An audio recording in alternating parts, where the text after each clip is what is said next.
नमस्कार दोस्तों, कैसे हैं आप सब। आप सभी ने कक्षा 11 में अध्याय 17 भाग 5 तक देखा था। भाग 5 में मैंने आपको ऑक्सीजन और कार्बन डाइऑक्साइड के विसरण के बारे में बताया था कि किस प्रकार से वायु कूपिका से ऑक्सीजन रक्त में पहुंचता है और किस प्रकार से रक्त से कार्बन डाइऑक्साइड वायु कूपिका में जाता है।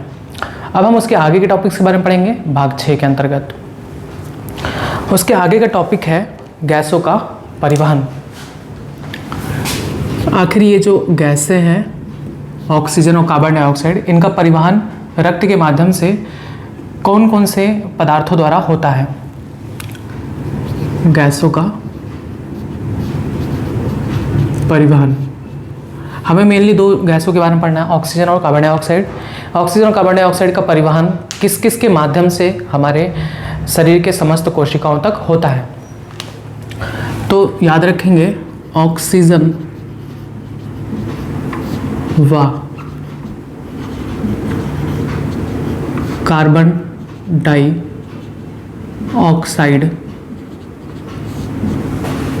के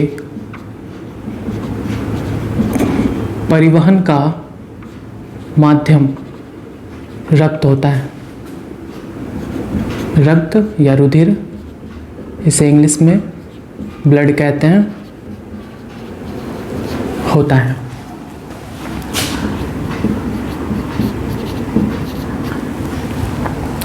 जो भी ऑक्सीजन या जो भी कार्बन डाइऑक्साइड है, उसका हमारे शरीर की समस्त कोशिकाओं तक जो परिवहन होता है, ट्रांसपोर्टेशन, ले जाने का कार्य कौन करता है? रुधिर करता है। रुधिर में कई चीज़ें पाई जाती हैं, पहले हम उसको समझेंगे। हालांकि रुधिर के बारे में आपको अगले अध्याय में बताया जाएगा, लेकिन आपको यहीं पर थोड़ी बातें समझनी है, तभी चीज़ें एकदम क्लियर होंगी। रुधिर के बारे में आपको थोड़ा बहुत जानना पड़ेगा। अगर हम 100 ml ऑफ ब्लड को ले 100 ml ब्लड को लेते हैं तो इसमें कौन कौन सी चीज़ें पाई जाती हैं। देखिए, सबसे पहला जो पाया जाता है वो है फ्लूइड मैट्रिक्स बोलते हैं उसे, जिसका कोई कुछ खास महत्व तो नहीं है, इनका परसेंटेज भी बहुत नील होता है। दूसरा जो पाया जाता है वो है प्लाज्मा। रक्त में प्लाज्मा पाया जाता है। कितना प्रतिशत? 55 से 60%। 55 से 60% पाया जाता है प्लाज्मा। तीसरा जो पाया जाता है वो है फॉर्म्ड एलिमेंट्स। फॉर्म्ड एलिमेंट्स से हिंदी में कहते हैं संगठित पदार्थ। ये कितना पाया जाता है? तो लगभग 45%। अगर आप 100 ml ब्लड को लेते हैं, रक्त को लेते हैं, तो उसमें 55 से 60% प्लाज्मा होता है और 45% होता है संगठित पदार्थ। इस 55 से 60% का मतलब क्या है? मतलब 100 ml अगर आपने ब्लड ले लिया है तो उसमें से लगभग 55 से 60 ml, उस 100 ml ब्लड में 55 से 60 ml क्या है? प्लाज्मा है। और 45 ml क्या है? 45 ml क्या है? फॉर्म्ड एलिमेंट्स यानी संगठित पदार्थ है। ध्यान से समझिएगा, तुरंत याद करते चलिए कि ब्लड में 55 से 60% प्लाज्मा होता है और 45% संगठित पदार्थ होता है। ये प्लाज्मा क्या है? तो प्लाज्मा रंगहीन द्रव होता है जो ब्लड में पाया जाता है। इसमें 90 से 92% जल होता है यानी वाटर, और लगभग 6 से 8% होता है प्रोटीन। प्रोटीन में फाइब्रोनोजन, प्रोथ्रोम्बिन, ये सभी प्रोटीन पाए जाते हैं हमारे रक्त में, जो अगले अध्याय में बताया जाएगा। लेकिन फिर भी मैं बार बार कहूँगा, इसको आपको एकदम रट डालना है। कैसे याद करेंगे? हमारे रुधिर में 55 से 60% प्लाज्मा होता है, 45% संगठित पदार्थ होता है। 55 से 60% प्लाज्मा में 90 से 92% जल होता है, 6 से 8% प्रोटीन होता है, 45% संगठित पदार्थ होता है। ये संगठित पदार्थ क्या है? तो संगठित पदार्थ में 3 चीज़ें आती हैं। एक होता है RBC, जिसे फुल फॉर्म होता है रेड ब्लड सेल्स, या हम कार्पसेल्स भी कहते हैं, यानी लाल रक्त कणिकाएं। लाल रक्त कणिकाएं। दूसरा होता है WBC, इसको फुल फॉर्म में कहते हैं वाइट ब्लड सेल्स या कार्पसेल्स भी कहते हैं, यानी श्वेत रक्त कणिकाएं। और फिर प्लेटलेट्स पाए जाते हैं। ठीक है, प्लेटलेट्स। संगठित पदार्थ में 3 चीज़ें पाई जाती हैं, आरबीसी, डब्ल्यूबीसी और प्लेटलेट्स। कितनी पाई जाती हैं वो आपको अगले अध्याय में बताया जाएगा। अभी आपको सिर्फ ये याद करना है, बेसिक चीज़ें याद करते चलेंगे तो बहुत क्लियर होता जाएगा, क्योंकि इस पार्ट में इन चीज़ों का रोल है। इसीलिए मैं आपको यहाँ पर याद दिलाना देना चाहता हूँ कि रुधिर में 55 से 60% क्या पाया जाता है? प्लाज्मा। 45% संगठित पदार्थ। प्लाज्मा में जल कितना? 90 से 92%। प्रोटीन कितना? 6 से 8%। संगठित पदार्थ क्या क्या होते हैं? 3 चीज़ें, आरबीसी, डब्ल्यूबीसी, प्लेटलेट्स। आरबीसी को क्या कहते हैं? लाल रक्त कणिकाएं, रेड ब्लड सेल्स। दूसरा डब्ल्यूबीसी, वाइट ब्लड सेल्स या श्वेत रक्त कणिकाएं। और तीसरा प्लेटलेट्स। मैंने आपको बताया ना, ऑक्सीजन और कार्बन डाइऑक्साइड का संवहन किसके माध्यम से होता है? रुधिर के माध्यम से। तो रुधिर के माध्यम से इनका संवहन कैसे होता है? किन किन, चूंकि रुधिर में ये सारी चीज़ें पाई जाती हैं, तो इनमें किन किन माध्यम से किसका किसका संवहन होता है? ठीक, तो अगर हम पहले ऑक्सीजन को देखते हैं। ऑक्सीजन का 97% परिवहन किसके माध्यम से होता है? आरबीसी के माध्यम से। ठीक, डब्ल्यूबीसी के माध्यम से 97%, मतलब सबसे ज़्यादा ऑक्सीजन का परिवहन कौन करता है? आरबीसी, रक्त में उपस्थित आरबीसी। बचा 3%, तो 3% ऑक्सीजन का परिवहन किसके माध्यम से होता है? प्लाज्मा के माध्यम से। ठीक है, अगर हम कार्बन डाइऑक्साइड को देखते हैं, कार्बन डाइऑक्साइड, तो कार्बन डाइऑक्साइड का 20 से 23% परिवहन किसके माध्यम से होता है? आरबीसी के माध्यम से। 70% परिवहन, कार्बन डाइऑक्साइड का 70% भाग का परिवहन बाइकार्बोनेट आयन के रूप में होता है। बाइकार्बोनेट आयन के रूप में। बचा 7% परिवहन, कार्बन डाइऑक्साइड का 7% परिवहन रक्त में उपस्थित प्लाज्मा के माध्यम से होता है। प्लाज्मा के माध्यम से। क्लियर है? इतना आपको एकदम रट डालना है। पहले आप इसको रटिए कि ऑक्सीजन और कार्बन डाइऑक्साइड का परिवहन रक्त के माध्यम से होता है। रक्त में 3 चीज़ें पाई जाती हैं, फ्लूइड मैट्रिक्स, इनका कोई रोल नहीं है, अभी छोड़ सकते हैं। प्लाज्मा और संगठित पदार्थ। रक्त में प्लाज्मा 55 से 60% पाया जाता है, संगठित पदार्थ 45% पाया जाता है। प्लाज्मा में 90 से 92% जल होता है, 6 से 8% प्रोटीन होता है। संगठित पदार्थ में आरबीसी, डब्ल्यूबीसी और प्लेटलेट्स पाए जाते हैं। अब ऑक्सीजन का परिवहन रक्त के किन किन पदार्थों से होता है? तो ऑक्सीजन का सबसे ज़्यादा परिवहन आरबीसी के माध्यम से होता है। देख रहे हैं ना, 97% भाग का परिवहन आरबीसी के माध्यम से होता है और बचा 3% परिवहन वो प्लाज्मा के माध्यम से होता है। कार्बन डाइऑक्साइड का परिवहन किसके किसके माध्यम से होता है? तो कार्बन डाइऑक्साइड का 20 से 23% भाग आरबीसी के माध्यम से परिवहन होता है और 70% परिवहन बाइकार्बोनेट आयन के रूप में होता है और 7% परिवहन प्लाज्मा के माध्यम से होता है। समझ में आया? अब इसको और डिटेल पढ़ेंगे, फिलहाल आप पहले ये पॉइंट आप लिख लेंगे। हेडिंग डालेंगे गैसों का परिवहन और लिखेंगे ऑक्सीजन व कार्बन डाइऑक्साइड के परिवहन का माध्यम रुधिर होता है। लगभग 97% ऑक्सीजन का परिवहन रुधिर में उपस्थित लाल रक्त कणिकाओं यानी आरबीसीज के माध्यम से होता है तथा 3% ऑक्सीजन का परिवहन रुधिर में उपस्थित प्लाज्मा के माध्यम से होता है। फिर आगे लिखेंगे जबकि कार्बन डाइऑक्साइड के लगभग 20 से 23% भाग का परिवहन आरबीसी के माध्यम से होता है तथा कार्बन डाइऑक्साइड का 70% परिवहन बाइकार्बोनेट आयन के रूप में होता है तथा बचा 7% भाग का परिवहन रक्त में उपस्थित प्लाज्मा के माध्यम से होता है। बस ये क्लियर है? अब चाहें तो ऐसे भी नोट कर सकते हैं।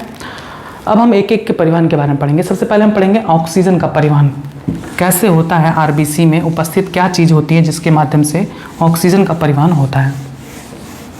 तो नेक्स्ट आप हेडिंग डालेंगे ऑक्सीजन का परिवहन।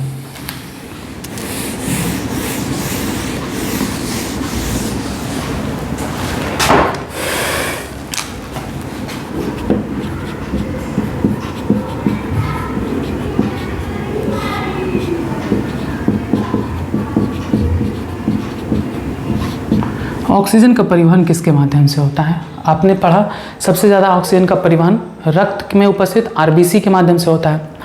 आरबीसी यानी रेड ब्लड सेल्स। अगर हम आपको आरबीसी का शेप दिखाएं तो इसका शेप होता है बाइकॉन्वेक्स डिस्क लाइक। इनका जो सरफेस होता है, इन सरफेस पे एक प्रोटीन, संयुक्त प्रोटीन पाई जाती है जिसका नाम है हीमोग्लोबिन, जिसके बारे में आपको बायोमोलिक्यूल्स में बताया गया था। हीमोग्लोबिन एक लाल रंग का वर्णक वाला प्रोटीन होता है।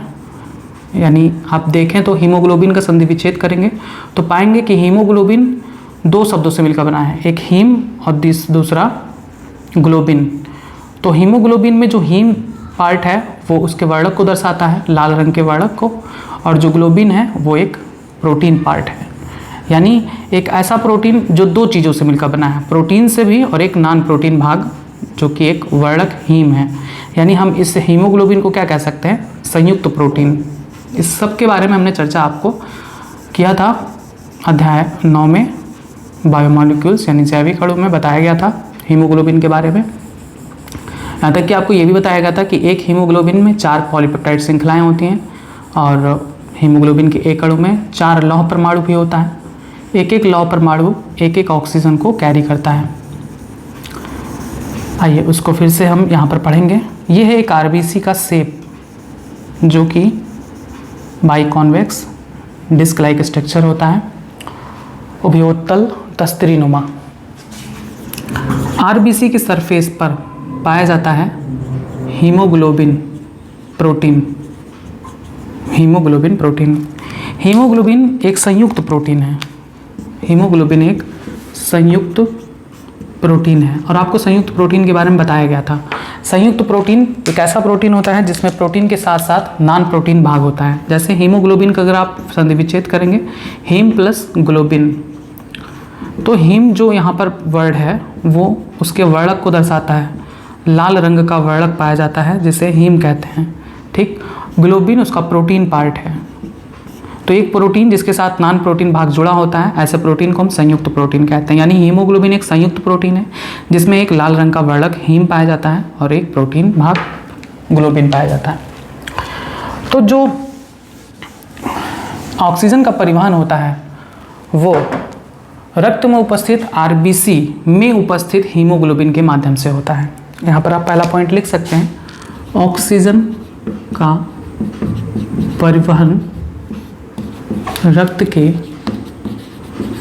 आरबीसी में उपस्थित हीमोग्लोबिन के माध्यम से होता है। ठीक, हीमोग्लोबिन क्या है? तो हीमोग्लोबिन लौह यानी आयरन युक्त लाल वर्णक वाला संयुक्त प्रोटीन है। संयुक्त प्रोटीन है जिसमें ऑक्सीजन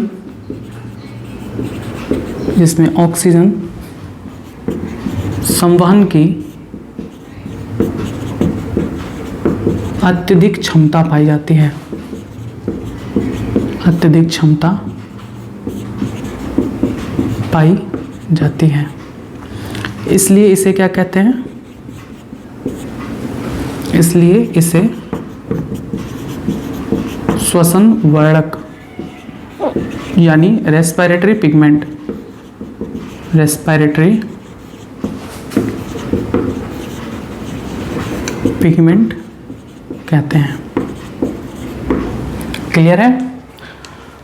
ऑक्सीजन का सबसे अधिक भाग का परिवहन रक्त में उपस्थित हीमोग्लोबिन के माध्यम से होता है।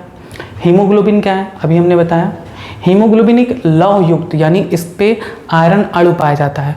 एक हीमोग्लोबिन में 4 आयरन अणु यानी लौह के अणु पाए जाते हैं।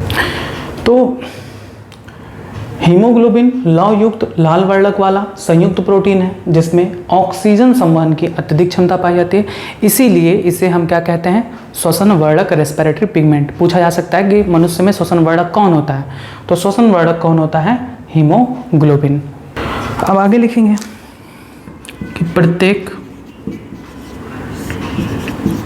हीमोग्लोबिन अणु में 4 पॉलीपेप्टाइड श्रृंखलाएं हैं।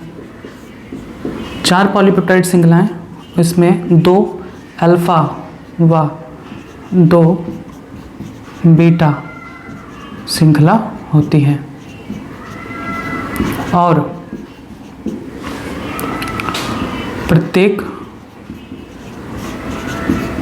हीमोग्लोबिन अणु में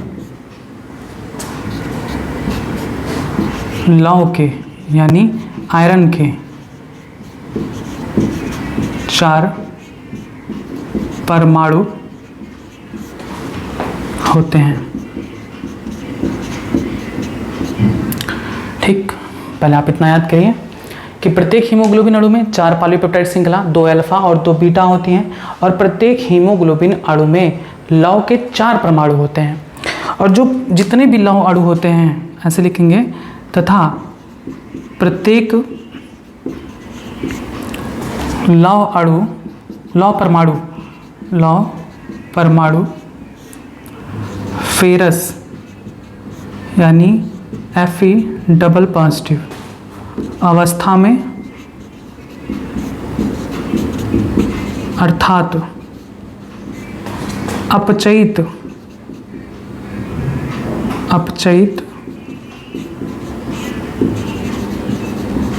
अवस्था में पाए जाते हैं। ठीक है, जितने भी आयरन अणु होते हैं हीमोग्लोबिन पर वो फेरस अवस्था में यानी अपचयित अवस्था में पाए जाते हैं। प्रत्येक लौह अणु जो होता है हीमोग्लोबिन में, चारों लौह अणु ऑक्सीजन के एक एक अणु से उत्क्रमणीय प्रक्रिया द्वारा जुड़कर ऑक्सी हीमोग्लोबिन एक अस्थायी यौगिक बनाते हैं जिसे हम ऑक्सी हीमोग्लोबिन कहते हैं। ये प्रक्रिया कहाँ पर होती है, ये आपके फेफड़े में कूपिका से जैसे ही ऑक्सीजन रक्त के आरबीसी में पहुंचता है तो उस आरबीसी में उपस्थित हीमोग्लोबिन में उपस्थित 4 लौह परमाणु से उत्क्रमणीय अभिक्रिया द्वारा वो जुड़कर एक अस्थायी यौगिक ऑक्सी हीमोग्लोबिन बना लेता है। ठीक, और उसी ऑक्सी हीमोग्लोबिन के रूप में ही रक्त द्वारा उस ऑक्सीजन का परिवहन समस्त कोशिकाओं तक होता है। जब यह ऑक्सी हीमोग्लोबिन कोशिकाओं तक पहुंचता है रक्त के माध्यम से, तो कोशिका में इसी ऑक्सी हीमोग्लोबिन का विघटन हो जाता है और लौह अणु अलग हो जाता है, ऑक्सीजन अणु अलग होकर कोशिका में चला जाता है। तो यहाँ पर आप लिख सकते हैं कि हीमोग्लोबिन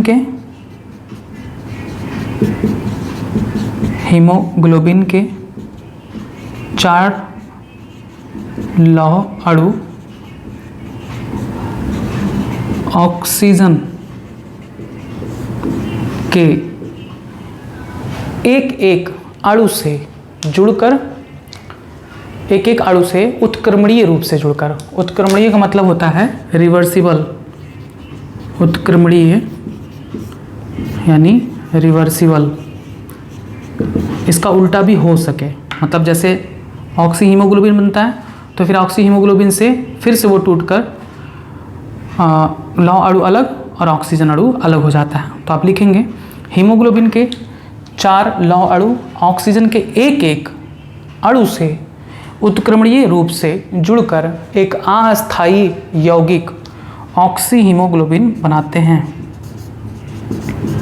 ऑक्सी हीमोग्लोबिन बनाता है।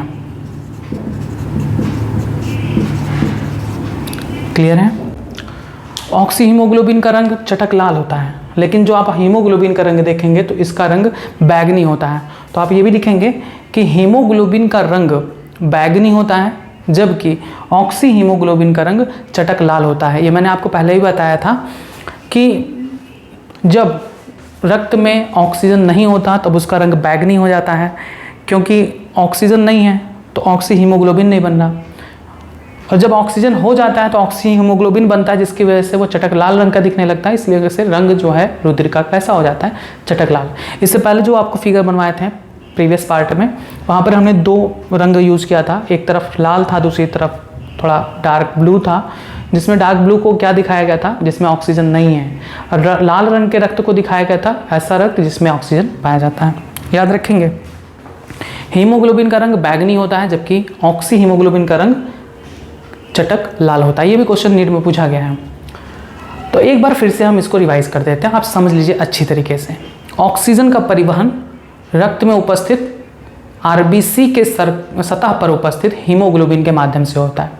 हीमोग्लोबिन के बारे में आपको कुछ महत्वपूर्ण बातें याद रखनी है। हीमोग्लोबिन एक लौह अणुयुक्त संयुक्त प्रोटीन होता है। संयुक्त प्रोटीन का मतलब ऐसा प्रोटीन जिसमें एक वर्णक भी है और एक प्रोटीन पार्ट भी है होता है, जिसमें ऑक्सीजन संवहन की सबसे अधिक क्षमता पाई जाती है। यानी हीमोग्लोबिन अणु में ऑक्सीजन के संवहन की अत्यधिक क्षमता पाई जाती है, इसलिए हम इसे क्या कहते हैं, श्वसन वर्णक कहते हैं। एक हीमोग्लोबिन अणु की बात की जाए तो एक हीमोग्लोबिन अणु में 4 पॉलीपेप्टाइड श्रृंखलाएं पाई जाती हैं, 2 अल्फा चेन और 2 बीटा चेन। इनमें हीमोग्लोबिन में एक हीमोग्लोबिन में 4 लौह अणु पाए जाते हैं। ये जो लौह अणु होते हैं वो फेरस यानी अपचयित अवस्था में होते हैं। हीमोग्लोबिन के 4 लौह अणु एक एक ऑक्सीजन अणु से जुड़कर क्या बना लेते हैं, ऑक्सी हीमोग्लोबिन बना लेते हैं। ये कहाँ पर प्रक्रिया हो रही है, फेफड़े के वायुकुपिका के पास हो रही है। अब ये ऑक्सी हीमोग्लोबिन के रूप में रक्त के माध्यम से हमारी कोशिकाओं तक पहुँचाए जाएंगे। अब ऑक्सी हीमोग्लोबिन कोशिका के पास जब पहुँचता है तो वो टूट जाता है, किसमें, जिसमें बना था। इसका निर्माण किससे हुआ है, हीमोग्लोबिन के एक अणु से और ऑक्सीजन के एक अणु से। तो हीमोग्लोबिन अलग हो जाता है और ऑक्सीजन अलग हो जाता है। ठीक, तो ये था आपका एक उत्क्रमणीय अभिक्रिया। उत्क्रमणीय अभिक्रिया होता भी यही है कि जिससे बने उसी में टूट जाना, रिवर्सिबल रिएक्शन। ठीक, समझ में आया ऑक्सीजन का परिवहन किस प्रकार से होता है हमारे रक्त में उपस्थित हीमोग्लोबिन के माध्यम से। अब एक और इम्पॉर्टेंट पॉइंट, अगर आप देखें कि 100 ml ब्लड में कितना हीमोग्लोबिन पाया जाता है, ये क्वेश्चन बार बार पूछा जाता है। तो अलग अलग किताबों में अलग अलग दिया होता है। किसी में लिखा होता है पुरुषों में 12 से 16 ग्राम पाया जाता है, महिलाओं में 11 से 13 ग्राम होता है। लेकिन हम एक एवरेज लेके चलेंगे यहाँ पर कि रक्त में 100 ml ऑफ ब्लड में लगभग 15 ग्राम हीमोग्लोबिन होता है।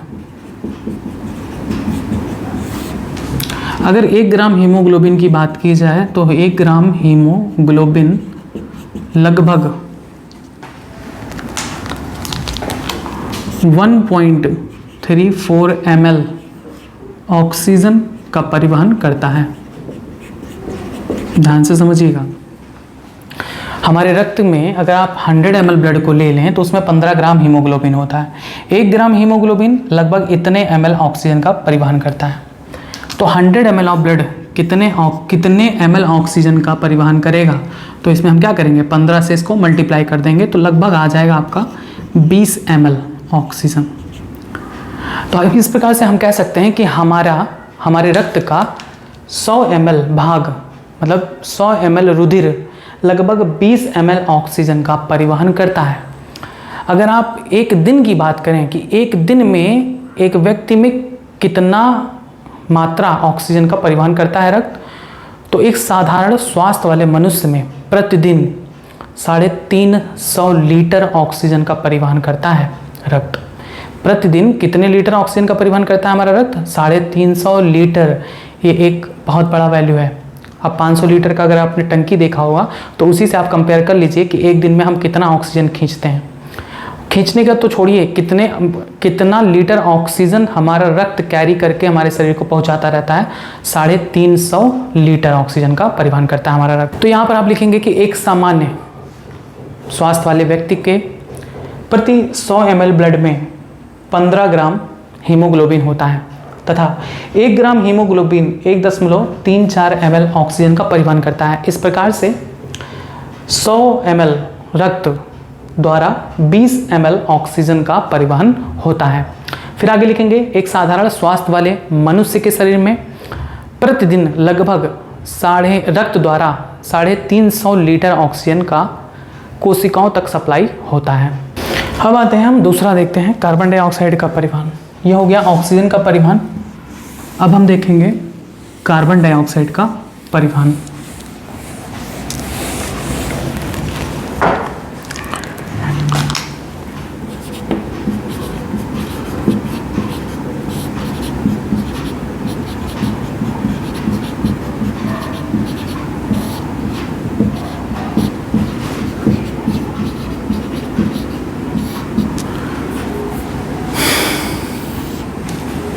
कार्बन डाइऑक्साइड का परिवहन 3 माध्यम से होता है। प्लाज्मा द्वारा होता है 7%, बाइकार्बोनेट आयन के रूप में 70%, आरबीसी के माध्यम से 20 से 23%। ये जो कार्बन डाइऑक्साइड होता है वो आता कहाँ से है? मैंने इससे पहले बताया था, हमारी कोशिकाओं में ऑक्सीशोषण होता रहता है, जिसके फलस्वरूप CO2 का उत्पादन होता रहता है, जिससे उन कोशिकाओं में CO2 की सांद्रता बढ़ जाती है, या इस तरह से कह सकते हैं कि उन कोशिकाओं में कार्बन डाइऑक्साइड का आंशिक दाब बढ़ जाता है। अतः CO2 ऊतक से ऊतक द्रव में और फिर ऊतक द्रव से रक्त में पहुंचाई जाती है। मैंने आपको बताया था ऑक्सीजन और कार्बन डाइऑक्साइड का रक्त और ऊतक के बीच जो संवहन होता है उसमें ऊतक द्रव एक माध्यम होता है। जैसे मान लीजिए कोई टिश्यूज़ हैं, तो उन टिश्यू में रक्त केशिकाओं द्वारा कोई पदार्थ पहुंचाना है, तो इनके बीच में जो द्रव होता है उसे हम कहते हैं ऊतक द्रव। तो यहाँ से जो ऑक्सीजन जाता है वो भी ऊतक द्रव के माध्यम से ऊतक में पहुँचता है, और जो यहाँ से कार्बन डाइऑक्साइड निकलता है वो भी ऊतक से पहले ऊतक द्रव में जाएगा और फिर ऊतक द्रव के माध्यम से रक्त में पहुँचाई जाती हैं। बात समझ में आई? तो कार्बन डाइऑक्साइड का जो परिवहन होता है वो ऊतक से ऊतक द्रव और रक्त में होता है। क्यों होता है? क्योंकि कोशिकाओं में CO2 का उत्पादन होता रहता है, इसलिए कोशिकाओं में CO2 का आंशिक दाब बढ़ जाता है और रक्त में आंशिक दाब कम होता है, तो अपने ज़्यादा से कम की तरफ यानी ऊतक से रक्त में चला जाता है। तो इसमें आप लिखेंगे, कोशिकाओं में ऑक्सीशोषण के फलस्वरूप कार्बन डाइऑक्साइड का उत्पादन होता रहता है, जिससे कोशिकाओं में कार्बन डाइऑक्साइड का आंशिक दाब बढ़ जाता है। अतः कार्बन डाइऑक्साइड ऊतक से ऊतक द्रव और ऊतक द्रव से रक्त में परिवहित हो जाता है। रुधिर द्वारा, आगे लिखेंगे, रुधिर द्वारा कार्बन डाइऑक्साइड का परिवहन ऊतक से फेफड़ों में निम्न 3 प्रकार से होता है। आप 3 प्रकार जानते हैं, प्लाज्मा द्वारा और बाइकार्बोनेट आयन के रूप में और आरबीसी के माध्यम से। तो सबसे पहले आप हेडिंग डालेंगे प्लाज्मा द्वारा।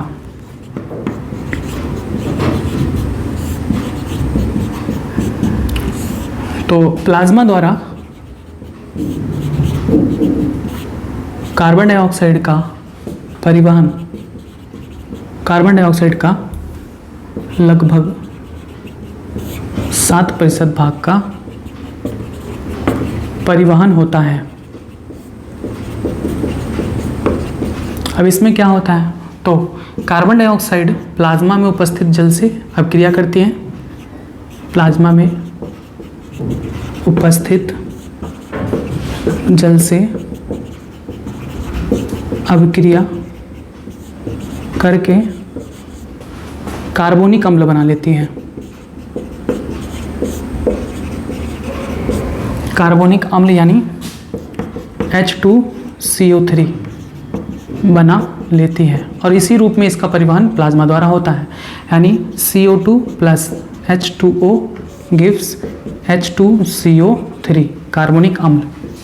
इसी रूप में कार्बन डाइऑक्साइड का परिवहन प्लाज्मा द्वारा होता है। आपको बताया गया है ना, प्लाज्मा में 90 से 92% क्या होता है? जल होता है। तो जब कार्बन डाइऑक्साइड प्लाज्मा में उपस्थित जल से अभिक्रिया करके कार्बोनिक अम्ल के रूप में रक्त के माध्यम से फेफड़ों में जाता है, तब इसे हम कहते हैं कार्बन डाइऑक्साइड का परिवहन प्लाज्मा द्वारा होता है। कितना प्रतिशत भाग? लगभग 7%। दूसरा आता है बाइकार्बोनेट आयन के रूप में। बाइकार्बोनेट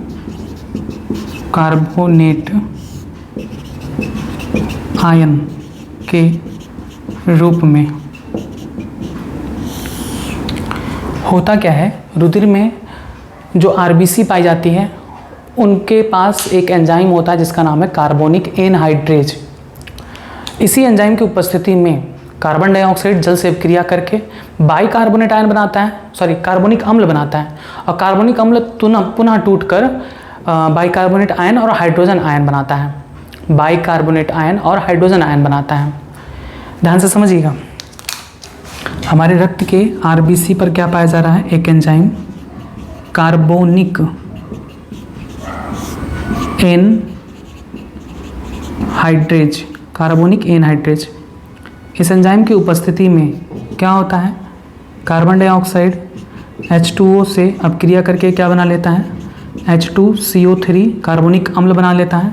लेकिन कार्बनिक अम्ल तुरंत टूट जाता है, H2CO3 तुरंत टूट जाता है किसमें, bicarbonate ion plus hydrogen ion में, बाइकार्बोनेट आयन और हाइड्रोजन आयन में टूट जाता है। HCO3 निगेटिव और H प्लस आयन में टूट जाता है। अब जब जो बाइकार्बोनेट आयन होता है ये आरबीसी से स्थानांतरित हो जाती हैं प्लाज्मा में, और प्लाज्मा से उतने ही क्लोराइड आयन ट्रांसफ़र हो जाता है आरबीसी में, जिससे रुधिर का वैद्युत तटस्थता बरकरार बनी रहे। बात को समझिएगा, हमने बताया था रुधिर में क्या क्या चीज़ें पाई जाती हैं, प्लाज्मा और संगठित पदार्थ, है ना। एक हो गया प्लाज्मा, दूसरा संगठित पदार्थ। संगठित पदार्थ में हम सीधे आरबीसी को लिखते हैं क्योंकि यहाँ पर आरबीसी का कार्य है। तो सबसे पहले क्या होता है, आरबीसी के सरफेस पर पाया जाता है कार्बोनिक एनहाइड्रेज। इस एंजाइम की उपस्थिति में कार्बन डाइऑक्साइड रुधिर के जल से अभिक्रिया करके कार्बनिक अम्ल बनाता है। तुरंत कार्बनिक अम्ल टूट जाता है बाइकार्बोनेट आयन और हाइड्रोजन आयन में। ये जो बाइकार्बोनेट आयन है वो कहाँ पर है, अभी आरबीसी पर है। तो ये जो बाइकार्बोनेट आयन होता है HCO3 निगेटिव, ये आरबीसी से ट्रांसफ़र हो जाता है, कहाँ चला जाता है, प्लाज्मा में। ये आयन बाइकार्बोनेट आयन आरबीसी से चला जाता है प्लाज्मा में, और चूंकि ये आयन चला जाए प्लाज्मा में तो इससे आरबीसी में वैद्युत तटस्थता बनी रहे, इसलिए प्लाज्मा से उतने ही क्लोराइड आयन प्लाज्मा से आरबीसी में चले आते हैं। इसी प्रक्रिया को हम कहते हैं क्लोराइड शिफ्ट या हैम्बर्गर प्रक्रिया। ध्यान से सुनिएगा, बाइकार्बोनेट आयन के रूप में कार्बन डाइऑक्साइड का परिवहन किस प्रकार से होता है। रुधिर में उपस्थित आरबीसी में कार्बोनिक एनहाइड्रेज एंजाइम पाया जाता है। इस एंजाइम की उपस्थिति में कार्बन डाइऑक्साइड H2O जल से अभिक्रिया करके कार्बनिक अम्ल बनाता है। ये कार्बनिक अम्ल तुरंत टूटकर बाइकार्बोनेट आयन और हाइड्रोजन आयन बनाता है। लेकिन ये जो प्रक्रिया हो रही है वो आरबीसी पर हो रही है, तो आरबीसी पर यह बाइकार्बोनेट आयन है। लेकिन आरबीसी पर बाइकार्बोनेट आयन का होना सही नहीं है क्योंकि ये इसको लेकर फेफड़े तक नहीं जाएगा। बाइकार्बोनेट आयन को प्लाज्मा ही लेकर जाएगा, तो इस बाइकार्बोनेट आयन को प्लाज्मा में जाना होगा। तो आरबीसी से ये बाइकार्बोनेट आयन प्लाज्मा में जाता है। तो चूंकि इसमें न्यूट्रलिटी बनी रहे, इस वजह से प्लाज्मा से जितना बाइकार्बोनेट आयन प्लाज्मा में जाएगा उतना ही प्लाज्मा से क्लोराइड आयन आरबीसी में स्थानांतरित होता है, जिससे रुधिर का वैद्युत तटस्थता यानी इलेक्ट्रोस्टैटिक न्यूट्रलिटी बनी रहे। इसी प्रक्रिया को क्लोराइड शिफ्ट या हैम्बर्गर प्रक्रिया कहते हैं। समझ में आया। बाइकार्बोनेट आयन के रूप में कार्बन डाइऑक्साइड का परिवहन किस प्रकार से होता है, बहुत इंपॉर्टेंट है, बहुत उलझ जाते हैं लोग। और क्वेश्चन हर साल नीट में यहाँ से आता है कि क्लोराइड शिफ्ट किसे कहते हैं। तो क्लोराइड शिफ्ट किसे कहते हैं, आरबीसी से बाइकार्बोनेट आयन का प्लाज्मा में जाना और प्लाज्मा से उतने ही क्लोराइड आयन का आरबीसी पर आना, हैम्बर्गर प्रक्रिया या क्लोराइड शिफ्ट कहते हैं।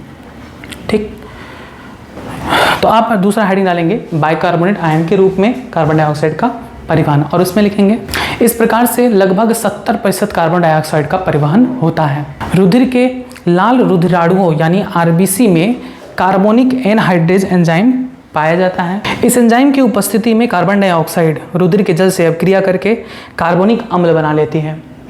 कार्बोनिक अम्ल तुरंत बाइकार्बोनेट आयन और हाइड्रोजन आयन में टूट जाता है। अधिकांश बाइकार्बोनेट आयन आरबीसी से प्लाज्मा में स्थानांतरित हो जाते हैं तथा प्लाज्मा से उतने ही क्लोराइड आयन आरबीसी पर विसरित हो जाते हैं। इससे प्लाज्मा की सामान्य विद्युत तटस्थता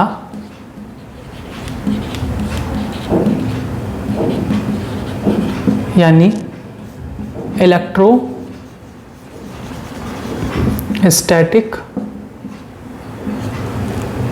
न्यूट्रलिटी बनी रहती है।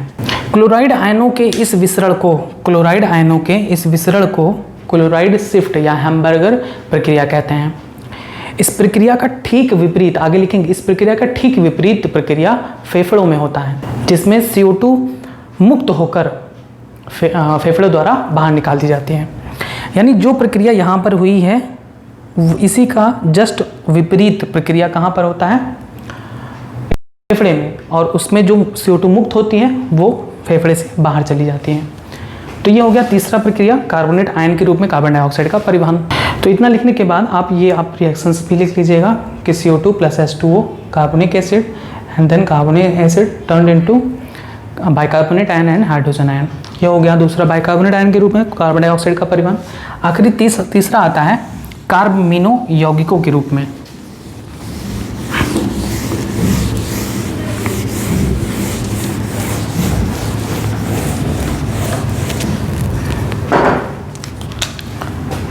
तीसरा कार्बमिनो यौगिकों के रूप में। तो लिखेंगे इस प्रकार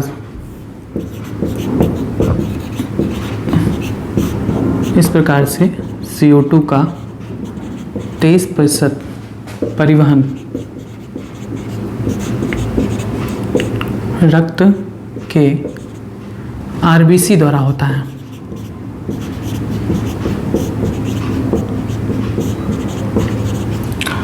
अब इसमें क्या होता है, कुछ CO2 जो होते हैं वो प्लाज्मा प्रोटीन से मिलकर, कुछ CO2 प्लाज्मा प्रोटीन से मिलकर तथा कुछ हीमोग्लोबिन से मिलकर एक अस्थायी यौगिक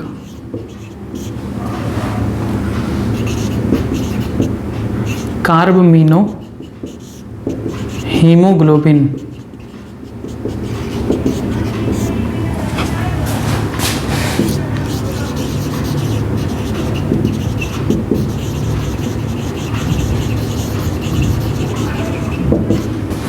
बनाता है, और इसी रूप में कार्बन डाइऑक्साइड का परिवहन RBC के माध्यम से होता है। तो ये था 3 प्रक्रिया जिसके माध्यम से कार्बन डाइऑक्साइड का परिवहन रक्त से फेफड़े तक होता है। ध्यान रखेंगे रक्त में ये किसके माध्यम से जाते हैं? ऊतक द्रव के माध्यम से। ऊतकों से कार्बन डाइऑक्साइड ऊतक द्रव से होते हुए रक्त में स्थानांतरित होते हैं और फिर रक्त द्वारा फेफड़े में और फेफड़े से बाहर निकाल दी जाती हैं। ठीक है, तो उसको भी आप लिखेंगे कि किस प्रकार से ऑक्सीजन और कार्बन डाइऑक्साइड रक्त से ऊतक और ऊतक से रक्त में जाती हैं।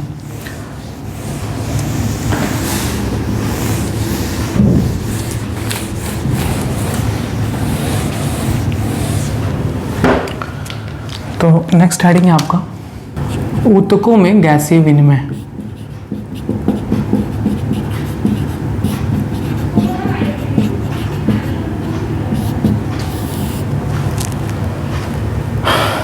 तो गैसों का विनिमय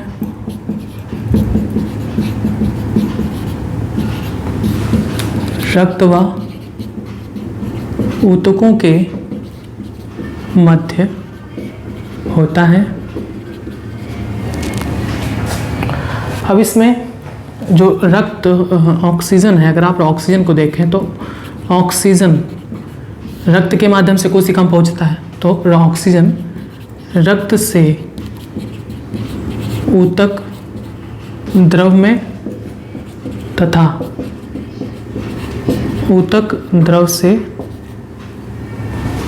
ऊतक कोशिकाओं में जाती है। ऊतक कोशिकाओं में जाती हैं, जबकि कार्बन डाइऑक्साइड, बताइए जल्दी, कार्बन डाइऑक्साइड का परिवहन बताइए। कार्बन डाइऑक्साइड ऊतक कोशिका से, क्योंकि कोशिकाओं में उत्पन्न होता है ना, ऊतक कोशिका से ऊतक द्रव व ऊतक द्रव से रक्त में, ऊतक द्रव से रक्त में पहुंचाई जाती है, पहुंचाई जाती है। यानी अगर आप बात करें रक्त और ऊतक के बीच कौन माध्यम हो रहा है स्थानांतरण का, तो वो है ऊतक द्रव। यानी आप अगर देखें तो फेफड़े से जो रक्त आ रहा है, फेफड़े से जो रक्त आ रहा है वो पहले कहाँ गया, हृदय में, और हृदय से शरीर के समस्त कोशिका, शरीर के कोशिका में, ठीक। लेकिन ये रक्त द्वारा जो ऑक्सीजन है वो शरीर की कोशिका में किस प्रकार से जाता है, तो ऑक्सीजन रक्त से पहले ऊतक द्रव में और फिर ऊतक द्रव से ऊतक कोशिका में या शरीर कोशिका में, ठीक है। फेफड़े में ऑक्सीजन मिल रहा है ना, तो यहाँ से रक्त ने ऑक्सीजन को उठाया, हृदय में गया, फिर हृदय से शरीर की कोशिका में गया, फिर शरीर की कोशिका में ऑक्सीजन को रक्त द्रव से रक्त शरीर की कोशिका में पहुँचा दिया। लेकिन कार्बन डाइऑक्साइड को अगर आप देखें तो कार्बन डाइऑक्साइड तो शरीर कोशिका में उत्पन्न होती है ना, तो ये क्या होता है कि कार्बन डाइऑक्साइड कोशिका से ऊतक द्रव में जाता है और ऊतक द्रव से रक्त में, और रक्त के माध्यम से फिर हृदय, हृदय के माध्यम से फेफड़े से बाहर निकाल दी जाती है, ठीक। ये हो गया आपका ऊतकों में गैसीय विनिमय। चलिए, ये हो गया आपका समस्त बातें ऑक्सीजन और कार्बन डाइऑक्साइड के परिवहन से रिलेटेड। अब जो आता है आपका टॉपिक वो बहुत इम्पॉर्टेंट है, नीट के बेसिस से जो हर साल क्वेश्चंस पूछे जाते हैं, इस बार नहीं आया था लेकिन पिछले कई सालों से उससे क्वेश्चंस पूछे जा रहे हैं। उसका एक ट्रिक है, बहुत इजी ट्रिक है, जो जल्दी कहीं मिला नहीं, बड़े मुश्किल से एक किताब में मुझे मिला, और उसके माध्यम से उस क्वेश्चंस को सॉल्व करना बहुत इजी हो गया। वो है आपका श्वसन भागफल, श्वसन भागफल, रेस्पिरेटरी क्वोशिएंट।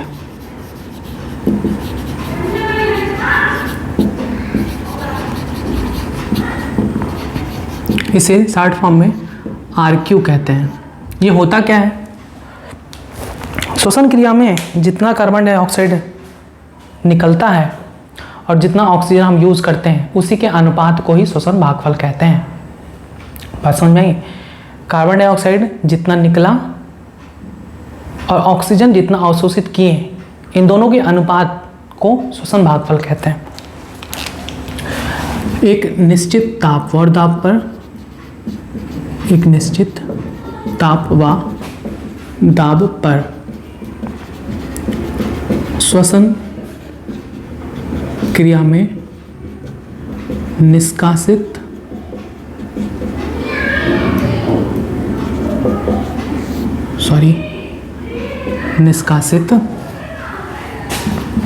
कार्बन डाइऑक्साइड का आयतन तथा अवशोषित ऑक्सीजन के आयतन के अनुपात को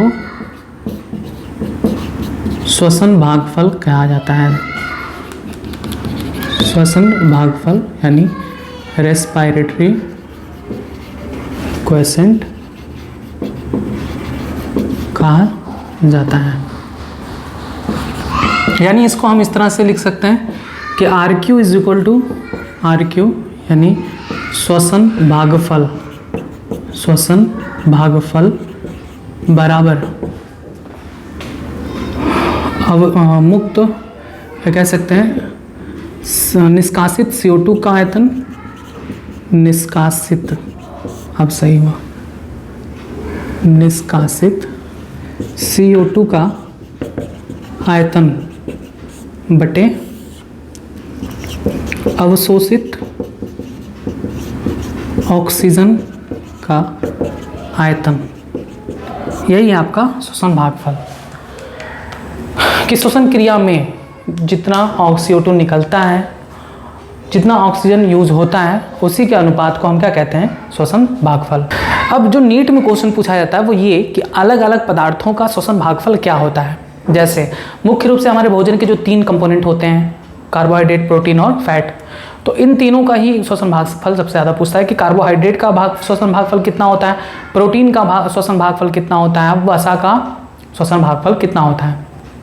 इसको सॉल्व करने के लिए आपको इन पदार्थों का, जिन पदार्थों का भी पूछा जाए श्वसन भागफल, उनका कम से कम मॉलिक्यूलर फॉर्मूला आपको पता होना चाहिए। अगर नहीं पता होता है तो क्वेश्चन के लास्ट में वो दिए होते हैं, अगर नहीं दिए हुए हैं तो दिक्कत कर सकता है। अगर उन्होंने कोई टफ पदार्थ का पूछ लिया जो आप नहीं पढ़े हो तो, वैसे वो नॉर्मली कुछ ही का पूछते हैं, जैसे कार्बोहाइड्रेट में ग्लूकोज का पूछ लिया या फिर फैट में आपको पामिटिक एसिड का पूछ लिया, इतने पर वो सिमट जाते हैं। लेकिन मैं ये नहीं कहूँगा, कभी कभी स्टेरिक एसिड का भी पूछ लिया जाता है, तो वो आप देख लीजिएगा। यहाँ पर हम कुछ का बता देते हैं कि इस श्वसन भागफल को कैसे निकाला जाता है। फॉर्मूला आपको पता हो गया, श्वसन भागफल बराबर निष्कासित CO2 का आयतन बटे अवशोषित ऑक्सीजन का आयतन। अब इसको एक ट्रिक है, किसी भी पदार्थ का ऐसे लिख सकते हैं, फॉर नीट, बोर्ड में तो नहीं पूछा जाता, ये सिर्फ रिएक्शंस पूछे जा सकते हैं। किसी भी पदार्थ का श्वसन भागफल निकालने का तरीका। सबसे पहले ये रिएक्शन आपको याद होना चाहिए, कार्बनिक पदार्थ का ही निकलेगा, ठीक है। CX HYOZ प्लस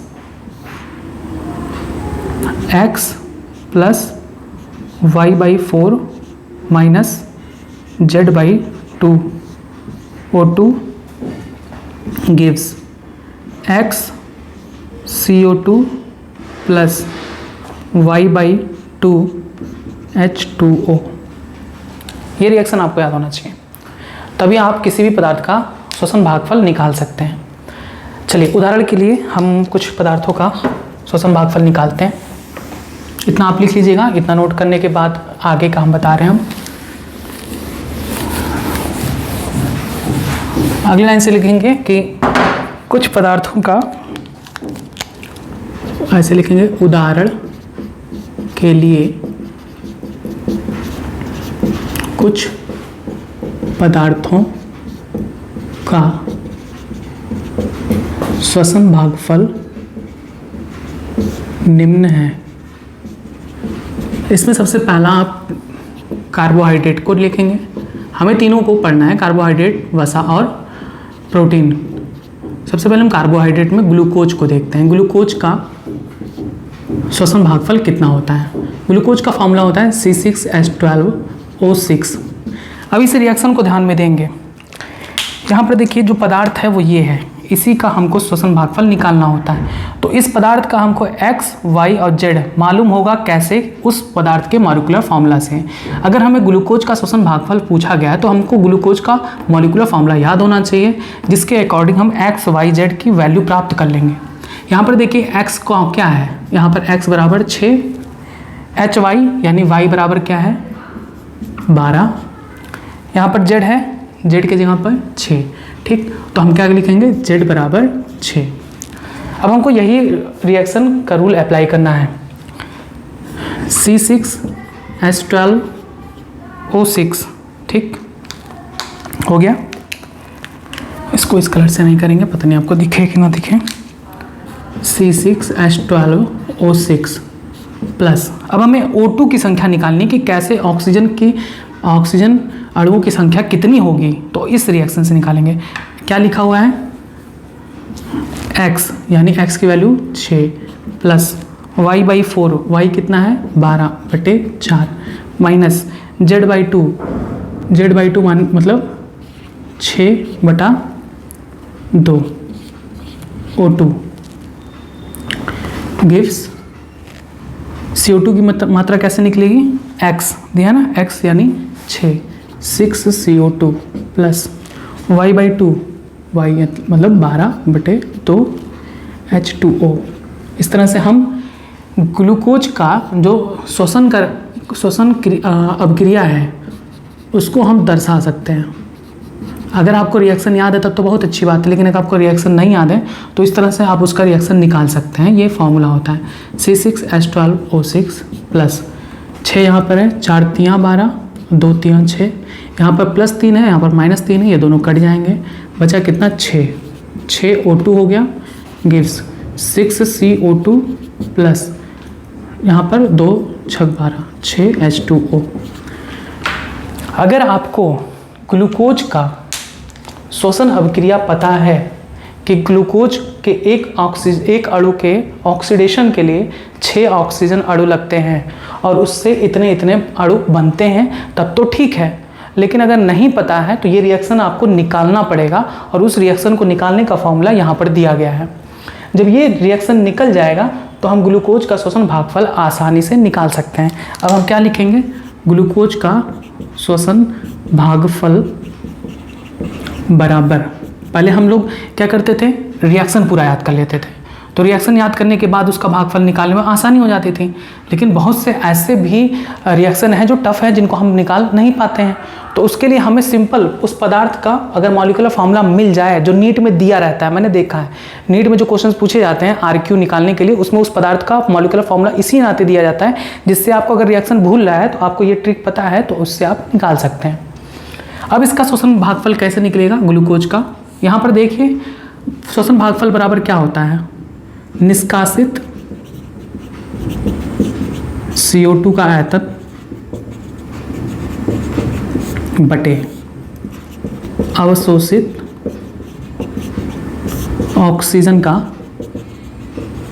आयतन बराबर क्या निकालेंगे, कितना CO2 निकला, 6 अणु निकला है CO2 का, 6 बटा ऑक्सीजन कितना निकला है 6, कड़िया कितना आया 1, यानी ग्लूकोज का श्वसन भागफल कितना आया 1।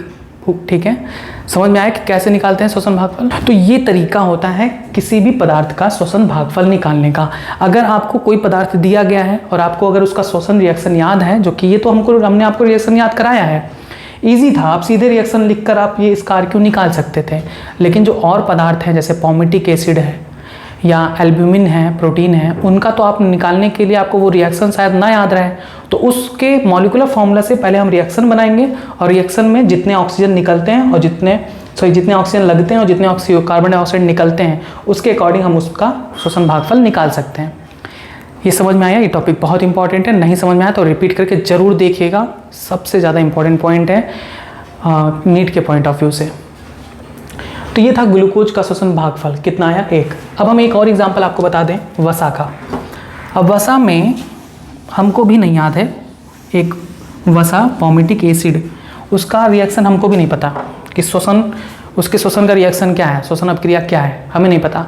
तो हम निकालेंगे उसके रिएक्शन को उसी उसी ट्रिक से।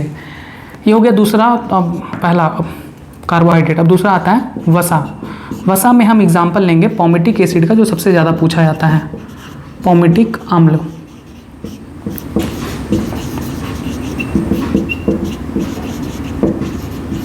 इसका मॉलिक्यूलर फॉर्मूला होता है C16H32O2 C16H32O2 पॉमिटिक एसिड का मॉलिक्यूलर फॉर्मूला। अब हमको इसका श्वसन रिएक्शन नहीं पता, तो हमको इसका श्वसन रिएक्शन बनाना पड़ेगा।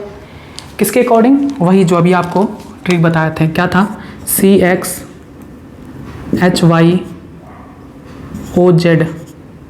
Plus X plus Y/4 minus Z/2 O2 gives XCO2 plus Y/2 H2O।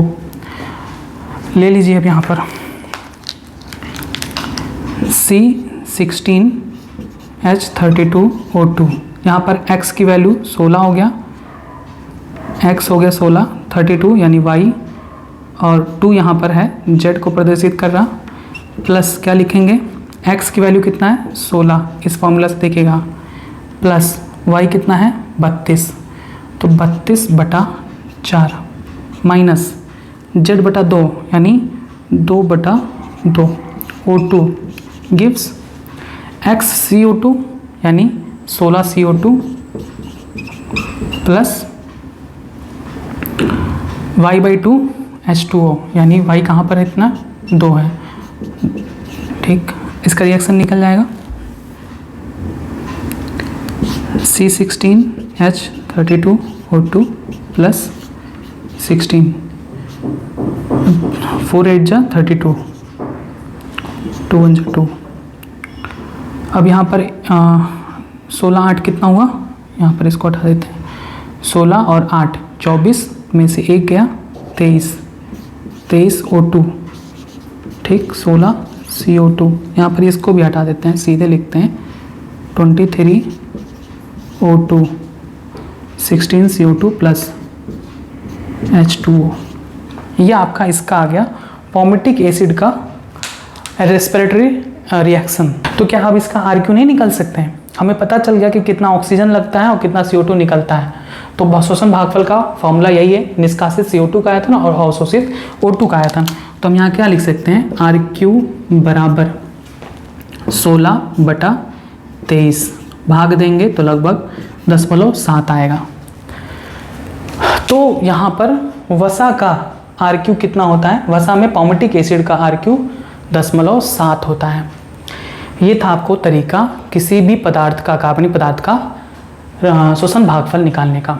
बहुत इजी है, कुछ भी नहीं है, बस आपको मॉलिक्यूलर फॉर्मूला याद होना चाहिए और ये रिएक्शन याद होना चाहिए। अब एक आप पर हम छोड़ते हैं, अब तीसरा आपको निकालना है। कार्बोहाइड्रेट वसा हमने सिखा दिया, अब आप प्रोटीन का निकाल कर हमें कमेंट बॉक्स में बताएंगे कि आपका RQ कितना आया। उसका RQ हम नेक्स्ट वीडियो में उसका आंसर दे देंगे, या फिर आप जब कमेंट देंगे तो आपके कमेंट में बता दिया जाएगा कि आपका आंसर सही है या नहीं। मैं उसका मॉलिक्यूलर फॉर्मूला बता देता हूँ। तीसरा आपको प्रोटीन का निकालना है। प्रोटीन में एल्ब्यूमिन प्रोटीन, जो अंडे का वाइट पार्ट होता है, एल्ब्यूमिन प्रोटीन। एल्ब्यूमिन प्रोटीन का मॉलिक्यूलर फॉर्मूला होता है C17H112 N18O225। बस आपको एल्ब्यूमिन प्रोटीन का RQ निकाल कर हमें कमेंट बॉक्स में बताना है, और जिसका भी आंसर सही होगा मैं बता दूंगा, और इसका आंसर क्या होगा वो हम आपको अगला जो चैप्टर पहला पार्ट होगा उसमें हम आपको बताएंगे, क्योंकि इस चैप्टर को आज हम एंड करेंगे भाग 6 में। ये हो गया शोषण भागफल कैसे निकालते हैं। आपका लगभग इस चैप्टर का सारे टॉपिक खत्म हो गए। अब इस अध्याय से में जो आपका रेस्पिरेटरी सिस्टम है उससे रिलेटेड कुछ रोग होते हैं, उनको आपको पढ़ना है, लिखना है और याद करना है। तो आप अब हेडिंग डालेंगे श्वसन से संबंधित रोग। पहला हेडिंग डालेंगे दमा यानी अस्थमा।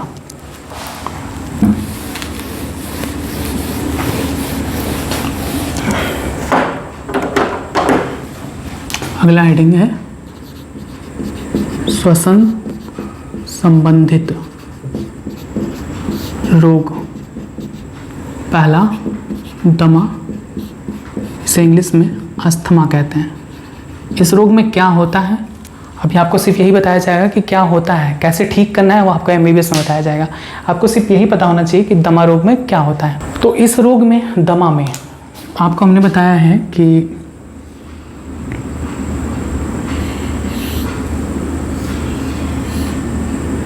श्वसन मार्ग से जब ट्रैकिया, श्वास नली दो श्वसनियों में बढ़ जाती है, ये हो गया श्वास नली, ये है श्वसनियाँ, ये अलग अलग हमारे फेफड़े में चली जाती हैं और वहाँ पर ऑक्सीजन और कार्बन डाइऑक्साइड का परिवहन के लिए मार्ग बनाती हैं।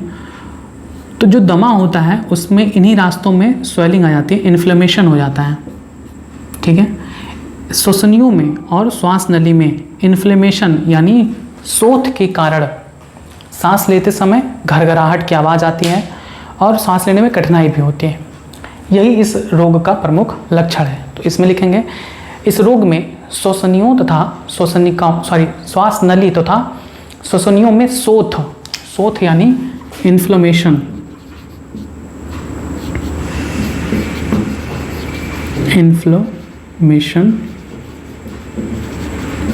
शोथ यानी इन्फ्लेमेशन के कारण श्वसन के समय घरघराहट होती है तथा श्वास लेने में कठिनाई होती है। दूसरा रोग आता है, यहाँ पर एक चीज़ करेक्ट कर लीजिएगा, यह है श्वास नली, यह है श्वसनी, और यहाँ से जो अंतर आता है वो होता है आपका श्वसनिका। तो यहाँ पर हमने शायद बोल दिया है कि श्वास नली का शोथ, लेकिन यहाँ पर आप काट दीजिएगा, लिखिएगा इस रोग में श्वसनी व श्वसनिकाओं में शोथ यानी इन्फ्लेमेशन होता है, जिससे श्वसन के समय घरघराहट होती है तथा श्वास लेने में कठिनाई होती है। दूसरा रोग आता है श्वसनी शोथ, जिसे इंग्लिश में कहते हैं ब्रोंकाइटिस। अब इस रोग में क्या होता है, तो श्वसनी शोथ यानी इसमें इन नलियों में इन्फ्लेमेशन हो जाता है, शोथ यानी सूजन हो जाती है, जिसकी वजह से काफ़ी दर्द होता है और खांसी आती है। खांसी में पस युक्त स्राव निकलता है जो थूक के माध्यम से बाहर आता है। तो इस रोग में आप लिखेंगे श्वसनी शोथ में कि इस रोग में श्वसनी में सूजन हो जाता है, जिससे लगातार खांसी होती है और गाढ़ा पस युक्त स्राव थूक के रूप में निकलता है। तीसरा रोग आता है वात स्फीति।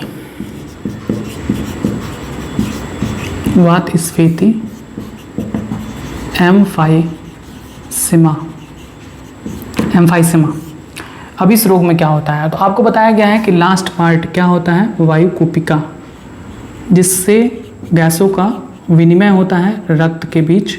वायु कूपिका और रक्त के बीच विनिमय होता है गैसों का। तो इस रोग में वायु स्फीति यानी एम्फाइसीमा में ये जो वायु कूपिका होती है, इसकी जो दीवार होती है वो क्षतिग्रस्त हो जाती है, जिससे गैस का आदान प्रदान बंद हो जाता है या गैसों के आदान प्रदान की सतह कम हो जाती है। ये बहुत ही ज़्यादा टाइम के लिए होती हैं, ये कह सकते हैं ये चिरकालिक रोग होती हैं जो बहुत लंबे समय तक रहती हैं। इसका कारण क्या होता है, वायु कूपिका की जो सतह होती है जो क्षतिग्रस्त हो जाती है, जिसकी वजह से गैसों का आदान प्रदान रुक जाता है। इसका रीज़न एक तो वायु प्रदूषण भी हो सकता है और दूसरा धूम्रपान यानी स्मोकिंग करना भी हो सकता है। उसकी वजह से वायु कूपिका की जो सतह होती है वो क्षतिग्रस्त हो जाती है। तो लिखेंगे वात स्फीति में यह चिरकालिक रोग है जिसमें वायु कूपिका क्षतिग्रस्त हो जाती है, जिससे गैस विनिमय सतह घट जाती है। यह वायु प्रदूषण अथवा धूम्रपान आदि के कारण होता है। अगला आता है चौथा, व्यावसायिक श्वसन रोग, ऑक्यूपेशनल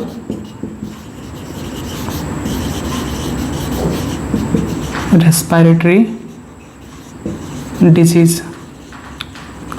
ये उन मजदूरों में होता है जो ऐसे जगहों पर कार्य करते हैं जहाँ पर पत्थरों की कटाई, उसकी घिसाई आदि क्रियाएं होती हैं। तो पत्थर के घिसने या उसके काटने पर जो डस्ट उड़ता रहता है वो उनके श्वास के साथ उनके फेफड़े तक पहुंचता है, जिससे ये वायु कूपिका जो होती है इनके में गैसों की सतह के लिए, गैसों के विनिमय के लिए जो सतह होती है उस पर इन्हीं धूल कणों के जमाव के कारण सतह घट जाती है। तो इससे गैसों का आदान प्रदान रक्त में नहीं हो पाता।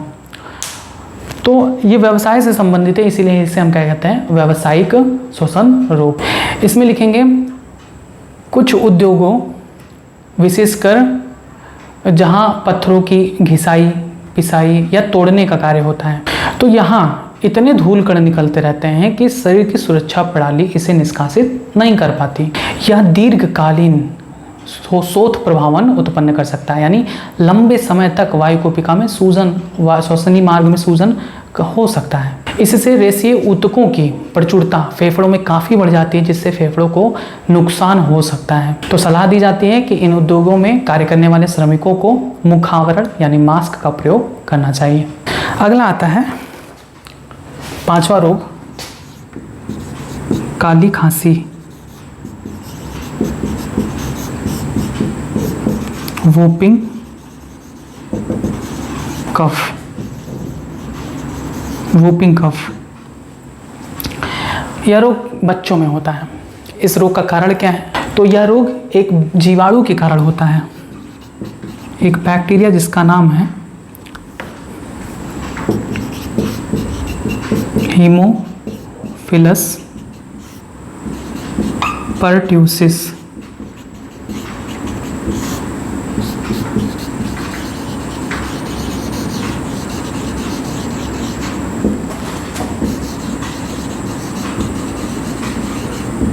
Haemophilus pertussis. खाली खांसी किसके कारण होता है? हीमोफिलस परट्यूसिस नामक जीवाणु के कारण होता है। यह बच्चों में होता है और अक्सर यह इसका जो लक्षण होता है वो रात में दिखाई देता है। रात में बहुत ज़्यादा खांसी आती है, लगातार खांसी आती रहती है। तो इसमें लिखेंगे कि यह रोग बच्चों में होता है, जो एक जीवाणु हीमोफिलस परट्यूसिस के कारण होता है। रात में लगातार खांसी आती है। अगला रोग आता है प्लूरिसी का रोग, जिसके बारे में आपको पहले बताया गया था। एक बार फिर से हम बता देते हैं।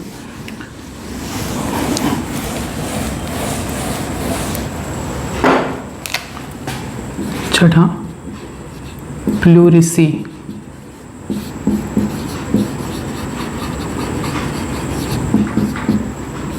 आपको हमने बताया था कि जो हमारा फेफड़ा होता है वो 2 आवरणों द्वारा ढका होता है। इसे हम प्लूरल मेम्ब्रेन कहते हैं। इसी प्लूरल मेम्ब्रेन में सूजन हो जाता है, जिसकी वजह से प्लूरिसी का रोग हो जाता है। तो इस रोग में फेफड़े के चारों ओर की झिल्ली यानी मेम्ब्रेन, पेरिटोनियम व प्लूरल कला में सूजन आ जाता है। ठीक है, इतना आप लिखेंगे कि फेफड़े के चारों ओर की झिल्ली, पेरिटोनियम व प्लूरल मेम्ब्रेन में स्वेलिंग आ जाती है, सूजन आ जाता है, जिससे दर्द व बुखार रहता है। इस रोग में खांसी आती है तथा सांस की गति तीव्र हो जाती है। अगला रोग आता है 7वां, श्वास अवरोध।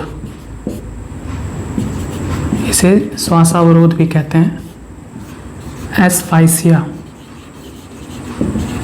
ये किस कंडीशन में होता है? तो जब हमारे ऊतकों को ऑक्सीजन नहीं मिलती, इसको सामान्य भाषा में दम घुटना भी कहते हैं। जब ऊतकों को ऑक्सीजन नहीं मिल पाती तब हम सांस नहीं ले पाते और दम घुटने से मृत्यु हो जाती है। ऐसा किस किस कंडीशन में होता है? कोई गला दबा दे तब हो जाता है। पानी में डूब जाने पे, फेफड़ों के वायुकुपिका में जल भर जाए। वायुकुपिका में जल भर जाएगा तो गैसों का एक्सचेंज होगा? नहीं होगा, तो ऊतकों को ऑक्सीजन नहीं मिल पाता। तो इस कंडीशन में भी श्वास अवरोध हो जाता है। दूसरा एक बहुत ही खतरनाक पॉइजन है जिसे हम साइनाइड कहते हैं। साइनाइड की वजह से भी जो ऑक्सीजन को कैप्चर करने वाले जो एंजाइम होते हैं वो एंजाइम नष्ट हो जाते हैं साइनाइड की वजह से। तो जब वो एंजाइम नष्ट हो जाते हैं तो ऑक्सीजन हमारे ऊतकों तक नहीं पहुंच पाता और इस वजह से मौत हो जाती है। साइनाइड एक ऐसा पॉइजन है जो ऑक्सीजन परिवहन करने वाले एंजाइम, ऑक्सीजन परिवहन में सहायक एंजाइम को नष्ट कर देता है, जिससे ऑक्सीजन ऊतकों तक नहीं पहुंच पाती। ठीक, तो एक ये रीज़न हो गया। दूसरा रीज़न आपको बताया पानी में डूबने से। तीसरा रीज़न, अगर वातावरण में कार्बन मोनोऑक्साइड की मात्रा ज़्यादा है तो भी ऐसा होता है, क्योंकि कार्बन मोनोऑक्साइड का जो रक्त से साथ जुड़ने का जो अगर आप कंपेयर करें ऑक्सीजन से, तो ऑक्सीजन की तुलना में कार्बन मोनोऑक्साइड का रक्त से जुड़ने का जो कैपेबिलिटी है वो लगभग 250 गुना अधिक है।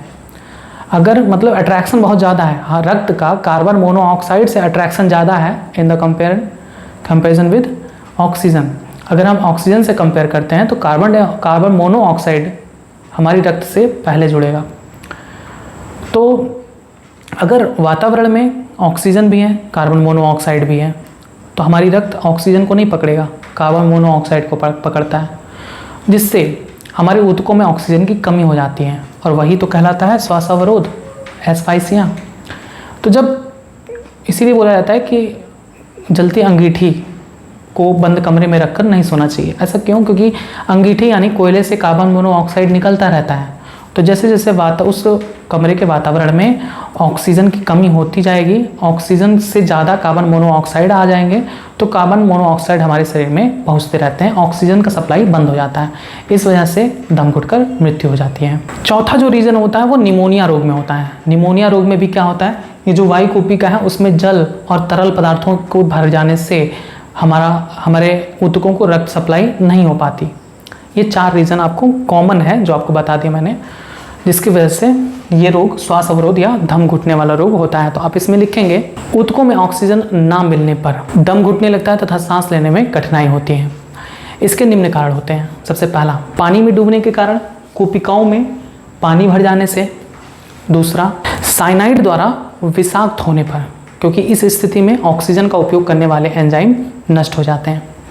तीसरा रीज़न आप लिखेंगे कार्बन मोनोऑक्साइड यानी CO द्वारा विषाक्त होने पर, क्योंकि इस स्थिति में ऑक्सीजन के स्थान पर कार्बन मोनोऑक्साइड हीमोग्लोबिन के साथ तेजी से संयोग कर लेता है। और चौथा आखिरी, निमोनिया होने पर, फेफड़े में ऊतक द्रव व श्लेष्म में भर जाने पर। ठीक, ये था आपका 7वां श्वास अवरोध रोग। अब हम 8वां देखेंगे तपेदिक रोग, जिसे हम ट्यूबरक्लोसिस भी कहते हैं। बहुत कॉमन डिजीज़ है। इसके लिए जो टीका बन चुका है, BCG का टीका लगता है, 8वां है तपेदिक यानी ट्यूबरकुलोसिस। ट्यूबरकुलोसिस यानी टीबी रोग, टीबी सामान्य भाषा में कहते हैं। ये एक जीवाणु के कारण होता है जिसका नाम है माइकोबैक्टीरियम ट्यूबरकुलोसिस। यह रोग जीवाणु माइकोबैक्टीरियम ट्यूबरकुलोसिस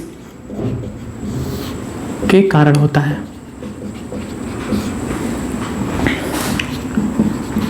ठीक है, माइकोबैक्टीरियम ट्यूबरकुलोसिस। इस रोग में खांसी बहुत आती है, लगातार खांसी। अमिताभ बच्चन साहब भी बोलते हैं कि 1 हफ्ते से अधिक खांसी मतलब टीबी। सही है, खांसी लगातार आती रहती है इस रोग में। और खांसी के साथ साथ अन्य लोगों में संक्रमण का खतरा भी होता है, क्योंकि खांसी से जो ड्रॉपलेट्स निकलते हैं मुंह द्वारा, जो भी निकलते हैं जल के अणु, उसमें ये बैक्टीरिया पाए जाते हैं, तो उससे अन्य लोगों को संक्रमण का खतरा होता है। इससे बचने के लिए हमें बचपन में ही BCG का टीका लगा दिया जाता है। ठीक, आप लिखेंगे इस रोग में कि यह रोग जीवाणु माइकोबैक्टीरियम ट्यूबरकुलोसिस के कारण होता है। खांसी के कारण या अन्य व्यक्तियों में भी संक्रमण का खतरा फैलाता है। रोगी को लगातार खांसी, बुखार तथा उसके शरीर का वजन कम होने लगता है। इससे बचने के लिए BCG का टीका लगाया जाता है। अगला रोग आता है 9वां, कॉमन फ्लू। फ्लू अथवा इन्फ्लुएंजा।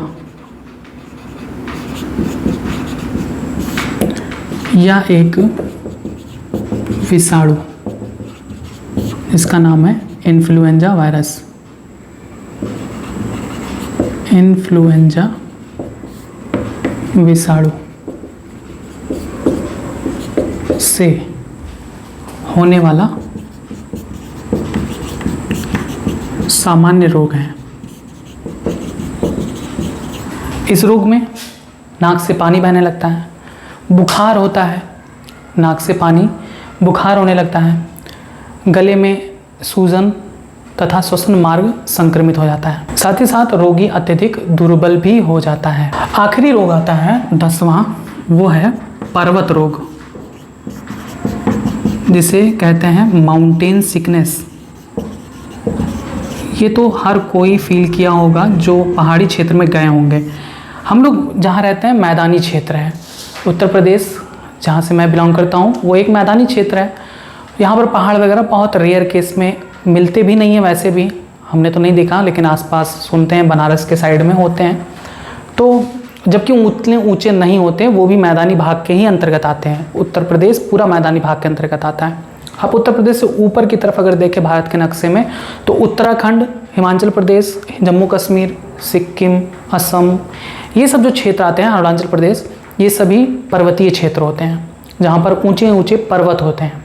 इनकी जो ऊंचाई होती है समुद्र तल से 6000-8000 फीट ऊपर होते हैं। ठीक है, अभी हम लोग हाल ही में जब मंसूरी गए थे तो इसकी भी फीट जो ऊंचाई थी वो लगभग 6000 फीट थी समुद्र की सतह से।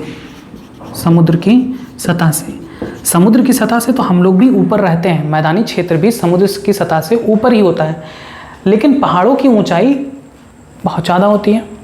तो जब हम लोग कहीं पर ऐसे ही घूमने जाते हैं तो उन पर्वतों की जो ऊंचाई होती है वो समुद्र सतह से बहुत ज़्यादा होती है और मैदानी क्षेत्र से भी ज़्यादा होती है। तो जैसे जैसे हम समुद्र सतह से या मैदानी क्षेत्र के सतह से ऊपर बढ़ते हैं, वायु का घनत्व कम होता जाता है। वायु का घनत्व कम होता है तो ऑक्सीजन का आंशिक दाब भी कम हो जाता है। तो आंशिक दाब ऑक्सीजन के कम होने पर, ऑक्सीजन का आंशिक दाब कम होने पर क्या होता है, ऑक्सीजन हमारे रक्त में नहीं आ पाता। इसी वजह से आता तो है लेकिन उतना मात्रा में हमारे शरीर में नहीं आ पाता। तो इस वजह से हल्का ऑक्सीजन कम होने की वजह से हमारे शरीर को पूरी तरीके से ऑक्सीजन सप्लाई नहीं हो पाती और इस कंडीशन में हमें चक्कर आने लगता है, मितली आने लगता है, मतलब जी घबराना, सर दर्द, भारी भारी, ये सब फील होता है। अगर आप मैदानी क्षेत्र में रहते हैं, तो अगर आप मसूरी या किसी ऐसे पहाड़ी क्षेत्र पर जाते हैं तो आपको ज़रूर ये अनुभव होता है। ये सभी लोगों में नहीं होता, कुछ ही विशेष लोगों में होता है। ये एक्चुअल रीज़न क्या है जान लीजिए। हमारे ब्लड में हीमोग्लोबिन होता है और हीमोग्लोबिन ही क्या करता है, ऑक्सीजन को कैप्चर करता है। लोग कहते हैं कि जम्मू कश्मीर, हिमाचल प्रदेश में रहने वाले लोगों के गाल बहुत लाल होते हैं और ऐसा इसलिए क्योंकि वो वहाँ के सेब खाते हैं। ऐसा कुछ भी नहीं है, वहाँ के सेब हम लोग भी खाते हैं, लेकिन ऐसा कुछ भी नहीं होता। ध्यान से सुनिएगा, होता क्या है। जहाँ पर वे रहते हैं, जम्मू कश्मीर, उत्तराखंड, हिमाचल प्रदेश, वो ऊंची वाली क्षेत्र है जहाँ पर वायु का घनत्व कम होता है। वायु का घनत्व कम होने की वजह से वहाँ पर ऑक्सीजन का घनत्व भी कम होता है, आंशिक दाब कम हो जाता है, जिसकी वजह से उनके शरीर में हमारे शरीर से ज़्यादा हीमोग्लोबिन पाया जाता है। अगर हमारे रक्त में 100 ml में 15 ग्राम हीमोग्लोबिन है तो हो सकता है उनमें 17 ग्राम हीमोग्लोबिन हो, क्योंकि देखिए ऑक्सीजन कम है तो इसको पकड़ने वाले की संख्या बढ़ा दें, यानी हीमोग्लोबिन की संख्या बढ़ा दें। और हीमोग्लोबिन लाल रंग का वर्णक होता है जो रक्त में पाया जाता है। इसी वजह से उनके शरीर में, उनके रक्त में हीमोग्लोबिन की मात्रा आवश्यकता यानी हम लोगों के कंपेयर में अधिक होता है। इसी वजह से उनका गाल लाल दिखाई देता है, उनका चेहरा इसी तरीके से दिखाई देता है। और कोई रीज़न नहीं है वहाँ के सेब वगैरह खाने से, ऐसा कुछ नहीं है। हम लोगों में यही चीज़ होता है कि जब हम लोग वहाँ जाते हैं तो ऑक्सीजन भी कम है, हमारे पास हीमोग्लोबिन भी कम है। इसी वजह से हम ऑक्सीजन को कैप्चर नहीं कर पाते सही से और हमें चक्कर वगैरह आने लगता है। ठीक, रीज़न समझ में आया। लेकिन ये नहीं है कि आप सेब खाना छोड़ देंगे, सेब जरूर खाना चाहिए। तो आप इसमें लिखेंगे पर्वत रोग या माउंटेन सिकनेस में कि मैदानी भाग के लोग जब 8000 फीट से ऊंचाई वाले क्षेत्र में जाते हैं तो कुछ लोगों में ये रोग, पर्वत रोग या माउंटेन सिकनेस रोग हो जाता है। इस रोग के लक्षण हैं सिर दर्द, चक्कर आना, घबराहट, उलझन, थकावट तथा त्वचा व नाखून का नीला पड़ जाना। ऐसा क्यों होता है तो आप लिखेंगे इसका कारण है क्योंकि समुद्र तल से जैसे जैसे हम ऊपर की तरफ बढ़ते हैं वायु का घनत्व कम होता जाता है तथा ऑक्सीजन का आंशिक दाब भी कम होता है, जिससे ऑक्सीजन का रक्त में विसरण कम हो जाता है। बस इसी के साथ आपका ये अध्याय पूर्ण रूप से समाप्त होता है। उम्मीद है कि आपको ये अध्याय पूरी तरीके से समझ में आया। आप इसको पढ़िए, इससे रिलेटेड जितने भी क्वेश्चंस नीट में पूछे गए हैं आप उसको सॉल्व करिए। अगर आप बोर्ड एग्जाम तैयार करते हैं तो बोर्ड एग्जाम में आए हुए क्वेश्चंस को सॉल्व करिए, याद करिए और अपने एग्जाम की अच्छे से तैयारी करिए। अगला अध्याय जो भी होगा वो मैं जल्द ही आपको प्रोवाइड करा दूंगा। तब तक आप जुड़े रहें बायोलॉजी नीति चैनल के साथ। धन्यवाद।